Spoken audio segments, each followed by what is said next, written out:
Hi, this is Wes Fryer. It's July 10th, 2013, and these are some answers to questions that participants in the iPad Media Camp at Kansas State University had, and I'm going to try and answer as best I can.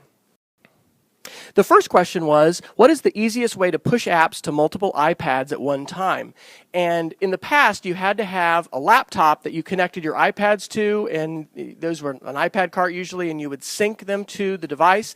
Now you can use something called a mobile device manager, and there are several companies that offer these. The ones that UConn Schools has been using and that I used was by Lightspeed Systems. But basically, this is a website, and you install a little program on each iPad or each iPod Touch, and then you can push apps down. So you could have, like I did this at the end of the year. I had 7 apps that I wanted to show a class, and I downloaded all those apps, and then through the website, it pushed them down, and they all installed to 25 different iPod Touches. This is just one of the mobile device managers, and they do have fees associated with them. I don't know that there's any that are free, but if you have a cart or you're managing a lot of iPods or iPads, these are really, really helpful. They also do things like filtering and tracking where students are going and stuff like that, which is also important.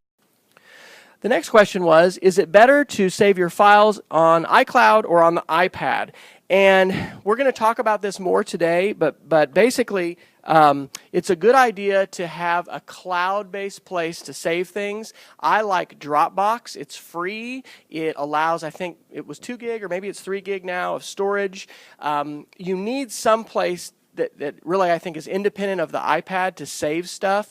Edmodo offers an opportunity to do that, and hopefully your school has some kind of a learning management system, and it may be Edmodo that you can save. And so the benefit of doing that is your iPad could be lost, your iPad could be broken, you could switch out your iPad, but you can still get to your stuff.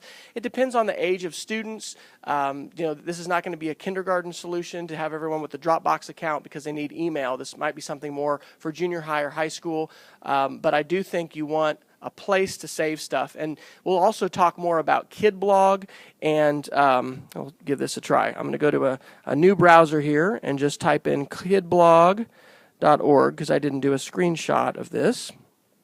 And we're going to be talking more tomorrow about how you can use a website like KidBlog as a home base for your class, and that can be where your students link the things that they create and they're able to go back to and have that as their portfolio.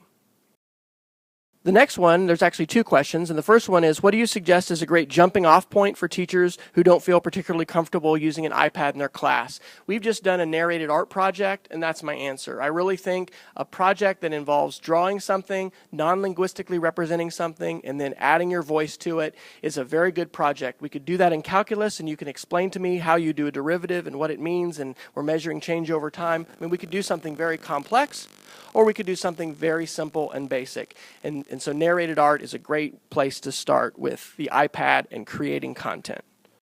The next part of that question is, what apps would you suggest for parents or community members that might be of interest? A year or so ago, I started another website called iPad with Wes. It's just iPadwithWes.com, and you can click the link that says apps at the top, and these are all apps really for personal productivity. I started this thinking it would be, I'll have lots of business people that will want to take classes, and I've done some of those classes, but it's a website that I'm going to continue to post to periodically, but it has all of the productivity apps that I recommend linked on it, and that's a good place to use as a resource for those kinds of apps. The next question is, if we were just starting with iPads for the whole class, not to overwhelm, what would you start out with right off the bat? And so my answer is the mapping media to the Common Core, probably the top 4 choices. Interactive writing, narrated art, a radio show, and a 5-photo story. Those are all projects that we could do today. I mean, we could do those in 45 minutes. We could do them over a couple class periods. Interactive writing is like the foundation of the house. You can have all of your content linked to your website that you're using as a class blog. And so using a site like KidBlog is a really good way to do that.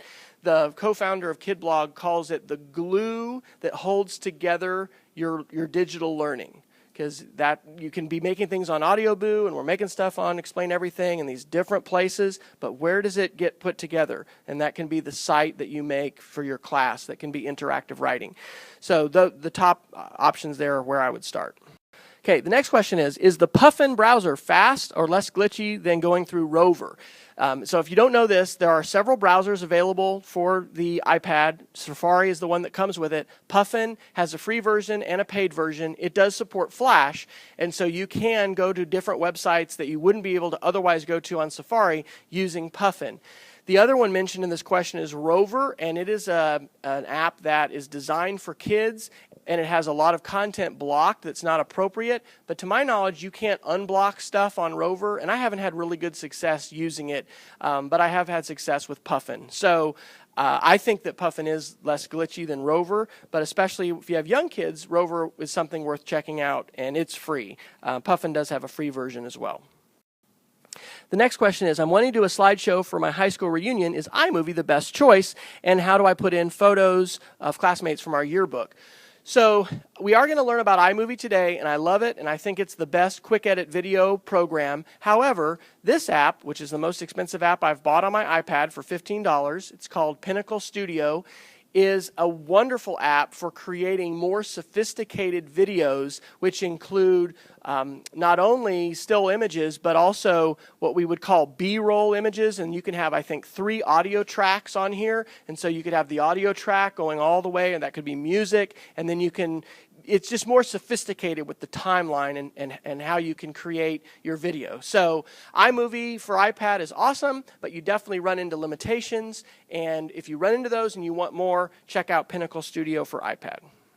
The next question is, I have teachers using Explain Everything and a few other narration tools, but they're reluctant to let students use these tools to show their learning. How do I help them let students use these tools as well? What I recommend is that you find local examples of students who are sharing their work, teachers that are letting their work be shared, and then you amplify that. This is a screenshot of a little poem that was written by a 6th grader about 2 years ago. So this post was written by a 6th grader in English class. It was a definition poem, What is a Champion? And as you scroll down through the comments, what you find here is not only the teacher leaving a comment, but this comment. Cooper, you've been a champion in many sports. Your hard work and dedication has paid off. But more important than sports is the fact that you're a champion at heart and a champion as a person. Keep it up, Hammer, Dad. And then below that, you have a comment from Mom that was on Valentine's Day. I think this probably resonates more deeply in that community than it does here. It's a big deal for a parent to write a compliment, especially something like this that's public, a dad to do that. And so as you have student work that's being shared and you amplify it and you showcase it, at your school board meeting, how much student work is being shared at your school board? Are your students having a chance to be able to show some of the work that they're doing? Are teachers being able to show it? Bring it to people's attention. These kinds of examples that, you know, may tug at your heart and may just be, that's good. We want more of that. You know, it's hard to argue with something like that, and find ways to amplify those in your community. And your school board meeting may be a place to do it, but it also just might be in a newsletter, and it might be, when parents come for parent-teacher night and you have meetings. I think trying to show the value and the positive power of student-created work online is something we all need to do, because this is not being done in the mainstream media, and most of what people hear about kids online is very negative, and it's not positive like this is. What suggestions do you have to help administrators move teachers from using iPads as electronic worksheets or a glorified clicker to a device for students to create and share their knowledge? So one of the reasons I've written this book, Mapping Media to the Common Core, is because that's the shift I want to help folks make. Don't just use this as an arcade. Don't just use this as computer-aided instruction. Can it do that? Sure it can. But it can be used as an imagination machine and a bridge to creativity. So my ebook is $5. You guys all have a free copy of it. The ideas that are there, share that. Use it as a book study. You know, your campus could use it as a book study. Get your administrators, find ways for your administrators to get in front of other innovative administrators. You know, I could come, or some other consultant could come to your district, but I'm not going to probably influence your principal or your superintendent like another principal or superintendent who is in a neighboring district, especially when they compete in sports against. Okay? So seriously, find the innovative folks and try to catalyze ways for them to hear each other and to listen to each other, because I really think peers influence peers, both at an administrative level and at a student and teacher level. Next question, we are emailing things to Blogger, etc. When do we send things to our classrooms in Edmodo? And the question goes on to say we're kind of locked down. What about Apple TV? I'm not sure what to do. Edmodo is a great place to start. Why? It's a walled garden. It's a closed environment, and so there's a lot of safety that's in that. It's free. It doesn't have advertisements. It has an iPad app. It works on the browser. It's a good place to have your students interacting and for you to be posting material and getting more comfortable with that kind of an interactive writing situation. So Edmodo is a great place to start. The next question was about Apple TV, and so I put a link here to our resources page for iPad Media Camp. So this is the web page for resources for our workshop, and one of the things we have here lists iPad mirroring options. So one of those is an Apple TV that costs $100. This is the one we are using in this workshop, and you can use this to be able to show your content, but it's expensive, and you also have to either get an adapter or have a projector that's high definition, that's HDMI. The other way that you can mirror stuff is by using software, and the one that I use and recommend primarily now is called Air Server. It works on Windows and Mac. It's $15. However, there are site licenses or discounts if you buy in greater bulk. This is software that you run on your laptop. So if your laptop's connected to the projector, your laptop becomes basically like an Apple TV that you can connect to. And in addition to right. In addition to Air Server, there's another one here called Reflection App. I don't think it offers the same discounts for it does? Okay, great. So it offers discounts, and it's also cross-platform. So I don't know why the link is not working. The link isn't working there. The other thing to be aware of is, depending on how old your projector is, you may need to get a converter if you have an Apple TV. This adapter is also great. I haven't pulled this out, but it's $30, and you can just plug this into your projector, and your iPad, if it's an iPad 2 or newer, will mirror, and you can reflect. So all those resources are available on the resources page of our iPad Media Camp wiki.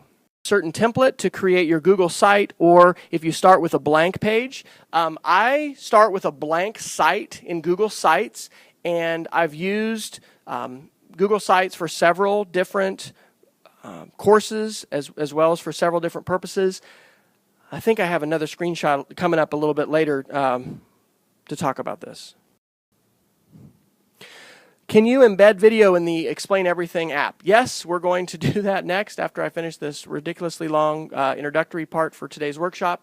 And what we're going to do is we're going to take the exported video and use the Capture app from YouTube, and we're going to upload that to YouTube. So once you've uploaded to YouTube, you can embed it. You can also go to Vimeo or another video sharing site, and those video sharing sites will give you embed code. The next question is, when we used EduCreations today, we used a class code, and what's the benefit of using a class code? The benefit is you don't have to know your students' emails, and you don't have to put them into your course. You can share the enrollment code, and they type it in and join your course. So it's kind of a self-serve model of getting students into your class. If you've got the code and you're logged into Edmodo, you can get into my class. And so it takes the burden off of you for having to put all your students in, and allows you to share a code with them so that they can log in. The next question is, what do you recommend for setting up a home base? I'm not sure how to do that. I'm going to go ahead and open up a new browser, and what I'm going to do is go to the website playingwithmedia.com, because one of the things I did in the Playing with Media book is I said we need to do more writing and communicating with digital images, digital text, audio, and video. And so there are links on the site to each of those tools. I'm not sure if my internet might have gone down and I'm not being able to see those, so I'll go ahead and delete that because I don't think that's going to work. If you click the link on playingwithmedia.com that says text, you'll be able to see examples of different tools that you can use to make a home-based site that can be a kid blog site, but it can also be a site like Google Sites that is a wiki. that you'll create, and there's other places that you can do those, but I think that for me, Google Sites has been the best and most flexible tool for creating course sites, and that's what I've been doing for a while, and I'm not changing that at this point. Questions. The question is, I frequently see students get bogged down in the physical act of typing out their story. I wonder if you have experience with students using Dictation on the iPad. How did that work out? So Dragon Dictation is a free app that you can download. It allows you to speak, and then it will convert whatever you say into English. And it's not perfect, but it's really amazing how much this has progressed in the last few years. A quick story, a friend of ours has a son, and he just finished 6th grade, I think, and he is dyslexic and is a very smart guy, but he cannot write by hand very well. And so he had a creative writing assignment. His sister had an iPad. They knew about Dragon Dictation, so he dictated his creative writing story into the iPad using Dragon Dictation, did a great job, got an A on his story. That's awesome, because in his brain he had lots of great ideas, but those didn't always come out his hand, but they could come out his mouth better. So Dragon Dictation is a tool for that. With the newer iPads, you also have Siri, which is the built-in tool for converting speech to text. And the other one that I want to mention is Google, and I'm going to play for you, and then we'll take a break, this Google search story called Cheryl and Morgan Learning Independence.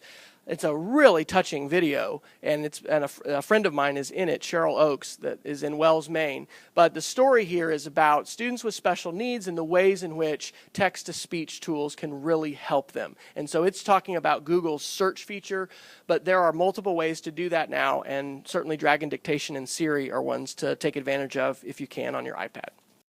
The last question is, would it be possible to talk about how you set up your web page for this class? I like how you organized it. So again, this is a Google site. I have this as my presentation wiki, which is wiki.westfriar.com, is a Google site. And the last slide here is a course that I taught a couple years ago at the University of Central Oklahoma, and this entire course is just built in a Google site. I like how with a Google site you can have what's called a parent page, and then you make sub-pages that are child pages, and then it has links at the top that goes back. So the iPad Media Camp we're using, I did that. It says July 2013, Kansas, and then as you go to day one, you see the breadcrumb link up at the top that takes you back. And so I like that organization and just having a sidebar. I also like how it makes it mobile friendly, so if you're looking on a smartphone, a smaller screen device, it'll help as well. So that was extremely long, but I hope it was helpful, and if you want to check this out later, you can find this on the iPad Media Camp wiki for the July 2013 Media Camp in Kansas.